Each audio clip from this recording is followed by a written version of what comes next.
Olá, meus queridos!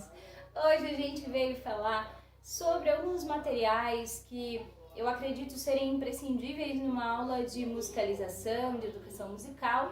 E aí eu tenho muitas coisas e isso vai sendo adaptado dentro dos planejamentos e também dentro das faixas etárias, né? A gente precisa lembrar que estamos num momento de isolamento social.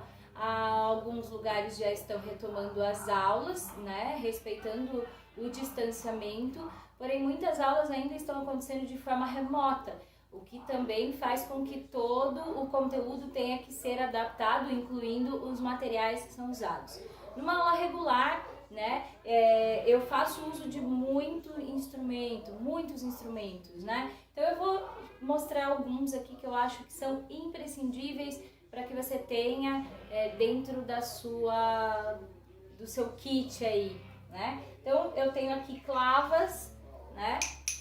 Essas aqui são clavas baby, são pequenas, então são melhores para crianças aí na primeira infância. Existem outros tipos de clava. Essas clavas são da MT, Instrumentos Musicais. Tem uma durabilidade, uma preocupação com não vai soltar nenhum tipo de farpa. A madeira tem uma sonoridade muito interessante, então é importante a gente prezar por isso, né? Também aqui eu faço uso de flauta de êmbolo. Essa também é DMT, eu acho importante, né? Tem várias atividades que a gente desenvolve também, contação de história, com esse estímulo sonoro, porém em educação musical e musicalização, a criança vai aprendendo aí a altura, né? Então o grave, o agudo, esse é um instrumento que eu acredito ser imprescindível, obviamente de uso pessoal, né, do professor. Eu também tenho aqui, esse também é da MT, excelente, essa aqui eu tenho há muito tempo. Instrumentos que fazem barulho de água, para momentos de relaxamento, eu acho que são muito legais. Esses aqui, ó, é chapéu de Napoleão, né? Uma pulseira de chapéu de Napoleão. Existem vários tipos de instrumento que também podem ser confeccionados, porém eu acho importante que o aluno possa explorar esses instrumentos que têm uma sonoridade e foram feitos para isso, né? Esse daqui eu acho que é do Ré Mi Fá Sol. Outro instrumento que eu acho imprescindível é um agogô, tá? Eu uso bastante esse agogô, né? Aqui é muito legal porque as crianças conseguem perceber muito claramente a questão do grave, do agudo. Você também pode relacionar com a questão do tamanho. Eu acho importante que a criança tenha esses instrumentos reais para que ela possa explorar o som, para que ela possa pegar, né? Esse aqui é do Zé Benedito. Aí eu tenho outros instrumentos da MT que eu acho imprescindíveis, principalmente ali desde os bebês, né, na educação infantil, as castanholas, né? Essas castanholas aqui de bichinho, as crianças adoram, são maravilhosas, castanholas na aula de educação musical.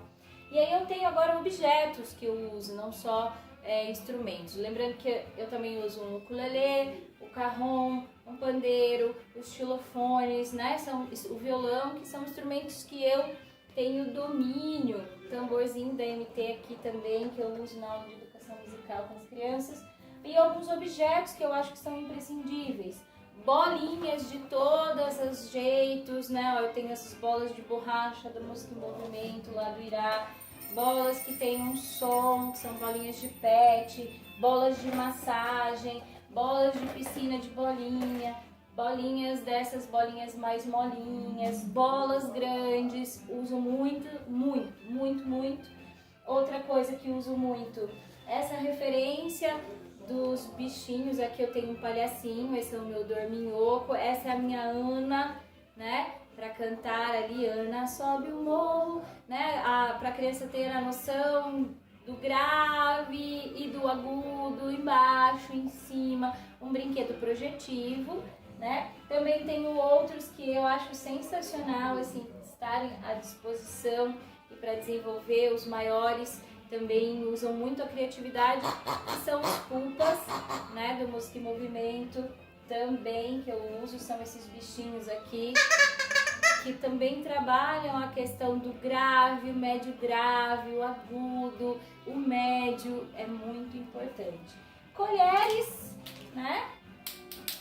E aí eu tenho colheres de vários materiais também, assim separadas, já juntas, né? Acho ótimo. Instrumentos para que a gente possa criar uma atmosfera de sensações, né? Aí eu tenho um sapo, tenho os apitos, né? Os pios, né? Esse daqui é lá do Marcos Finho, gosto muito, muito, muito, né? E alguns objetos que eu trabalho muito com Fundamental 1 e Fundamental 2, leques, uma adaptação aí, né, das clavas feito com hashi, que é bem legal. Você pode você mesmo fazer se você não tem clavas, para todas as crianças. Ele tem uma sonoridade legal, você pode encapar para não soltar nada. Eu acho sensacional isso daqui também, muitas atividades.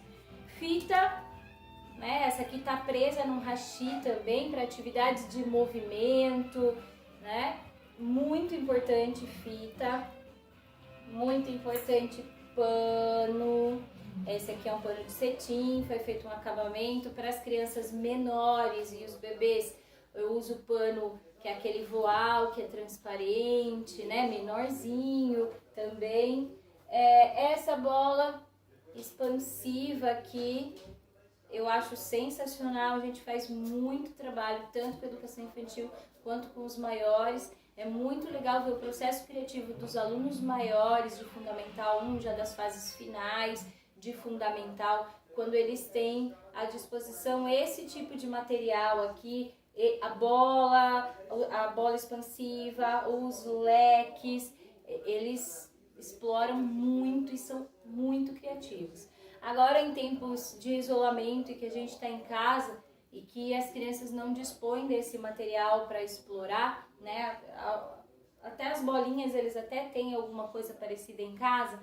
Eu faço uso de coisas que a gente tem em casa mesmo. Os brinquedos, porque às vezes eles têm brinquedos que fazem barulho, uma toalha de rosto, um paninho que a mãe disponibiliza, a exploração de objetos da cozinha, né? Um ralador, vou fazer um reco-reco, objetos com timbres diferentes, as colheres, os copos, mas acima de tudo, o instrumento mais importante que a gente tem que ter dentro de uma sala de aula de música, que é o nosso próprio corpo, explorar a sonoridade e os movimentos, né? Isso não pode cessar, a gente não pode se amarrar pelos instrumentos e objetos sonoros, porque o nosso corpo, a música precisa ser vivenciada primeiro por esse instrumento, para que isso possa se refletir em outros instrumentos. Então eu espero ter ajudado. Qualquer dúvida, vocês sabem que estamos aqui. E na quarta-feira haverá uma brincadeira usando esses materiais aqui que a gente tem como possibilidades. Lembrando que tanto no canal do YouTube quanto aqui no Instagram tem outras brincadeiras usando muitos desses materiais que vocês podem explorar aí, tanto com seus alunos quanto com os seus filhos. Um beijo no coração.